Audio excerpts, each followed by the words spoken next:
With the recent firing of head coach Jay Thomas, what is the future of Nicholls football and where do they go from here?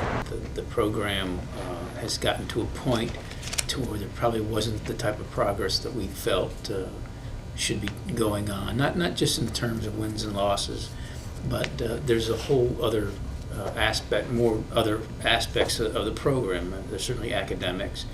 There's the player morale, staff morale. There's recruiting, and I think when we come to these types of decisions, we evaluate all those different areas.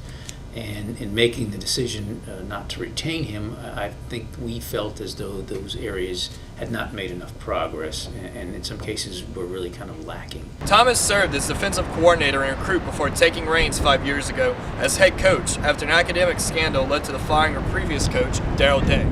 I think 4 years is an adequate amount of time for any head coach. It's not just in football. I like Coach Thomas. He's a friend of mine, but it's not personal, it's business. And in a business, you can't afford to keep repeating the same problems. Year in and year out, we have 7 or 8 players that are ineligible. This last year alone in football, they signed players. We had 6 players that were ineligible as a freshman, 3 of which had to go home, 2 of which their parents had to pay their own way because academically they thought they would make it and they didn't. You can't continue to do that the same way and expect to climb out a hole and start and get to the same point.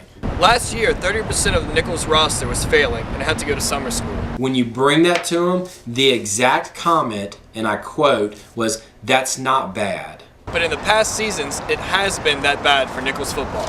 You got to recruit better students. I mean, plain and simple. They, as a coach, they look at it as, the best way I like to explain it, as a coach, they look at it as they're an athlete and then they're a student. But the word is they're a student athlete. They are a student first. Now looking on to next season, Nicholls is looking for a winning head coach on and off the field. I'm Justin Bourgeois, NTW News.